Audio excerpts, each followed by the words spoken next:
Have you ever seen one of those online job offers or gotten a message from a new online romance and thought, this seems a little too perfect? Well, what if I told you that simple offer could secretly be an invitation to become a player in a global criminal machine? Today, we are pulling back the curtain on a world where the Trojan horse isn't a piece of malware attacking your computer, it's you. And it all starts with something that looks exactly like this. This is the perfect bait, right? It hits all the right notes. Work from home, you don't need any experience, and the pay is fantastic. Of course, it seems too good to be true, because it absolutely is.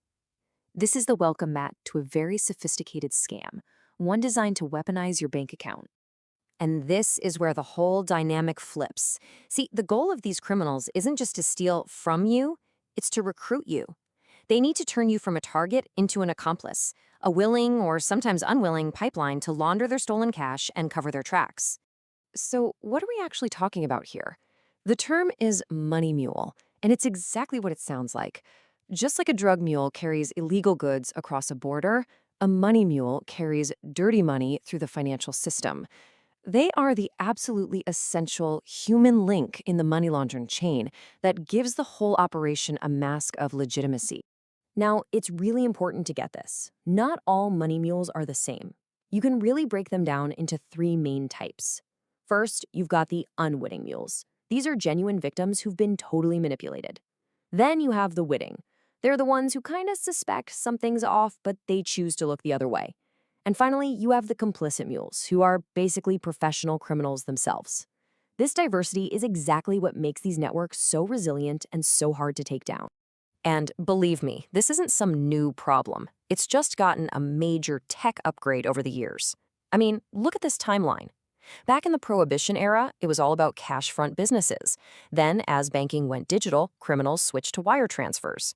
The 2000s, well, that brought malware that could steal your banking info directly. And today, we're in a full-blown industrialized era, where AI and crypto have made these schemes faster, more anonymous, and more dangerous than ever before. Getting someone to become a mule, it's not a quick transaction. It is a highly sophisticated grooming process.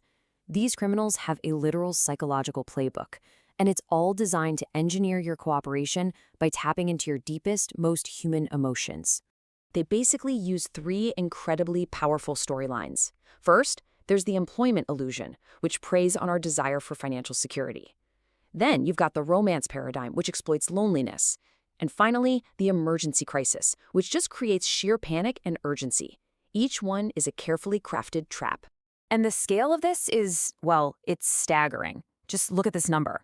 In 2023 alone, romance scams, just one of those three narratives, cost victims more than $1.14 billion. This isn't petty theft. This is a massive global industry built on manipulating people. So, how do they make these crazy stories feel so real? They use a classic psychological tool called the repetition-induced truth effect. Basically, if you hear a lie often enough, your brain starts to accept it as the truth. So after weeks or months of constant love bombing or talk about business deals, when they finally ask you to move some money, it doesn't feel like a crime. It feels like you're just helping out a loved one or, doing your job. Let's just walk through a classic work-from-home scam. They offer you a job. They might even do a fake interview on an app like Telegram. Then they send you a big, fraudulent check to deposit into your account. They tell you, hey, keep a few $100 as your commission, and then instruct you to wire the rest to their overseas supplier. And just like that, you've laundered stolen money using your own name in your own bank account. And to make sure you don't get suspicious, they'll hit you with very official-sounding language like this. International banking regulations. I mean, that sounds legit, right? It creates a plausible excuse for why they can't just do it themselves and have to use your account. It makes a criminal request sound like standard operating procedure. But here's where the tech gets really scary. The old scam scripts were pretty generic, and email filters got good at catching them. But now criminals are using AI tools, things like Fraud GPT, to create what are called polymorphic scripts. These are hyper-realistic, personalized messages unique to every single victim, which makes them almost impossible for automated systems to detect. Okay, so the victim is hooked, the money is moving. How do these criminals make billions of dollars disappear so fast that banks and cops can't keep up? The answer is a high-tech getaway built for speed and anonymity. And the growth is just out of control. This FBI data shows reported losses skyrocketing from 4.2 billion in 2020 to a projected 16.6 billion in 2024.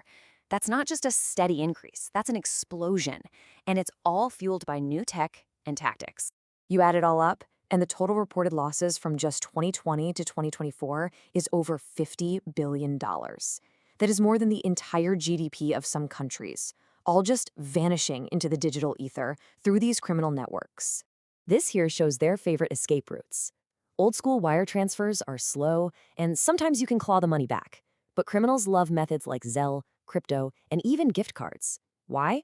It's simple. The settlement is instant, and the chance of recovery is basically zero. Once you hit send, that money is gone for good. And they are always innovating. We're already seeing terrifyingly advanced attacks. There's something called Toad, which tricks you over the phone. And then there's synthetic identity fraud, where criminals create digital ghosts, brand new identities from bits of real and fake info, to open mule accounts at an industrial scale without ever needing to recruit a real person. And now we get to the most sobering part of this whole story. What happens to the mule when the whole scheme finally unravels? Because it always does. This is where the illusion completely shatters and the legal consequences become terrifyingly real. Let's be crystal clear about this. Saying "I didn't know" is not a get-out-of-jail-free card. The legal system has some very powerful tools to hold you accountable, whether you were the mastermind or just an unwitting pawn in their game. The key concept you have to understand is a legal doctrine called willful blindness. What it says is that if you suspected something was illegal, but you deliberately chose not to ask any questions, you chose to look the other way, the court can treat you as if you had actual proven knowledge of the crime. And if you're caught, prosecutors have a whole arsenal of federal laws at their disposal. We're talking money laundering statutes, wire fraud, laws against handling criminally derived property, and these all carry incredibly heavy penalties, including decades in federal prison. This quote from expert testimony in a landmark Supreme Court case is so powerful. It just perfectly captures the logic that prosecutors use.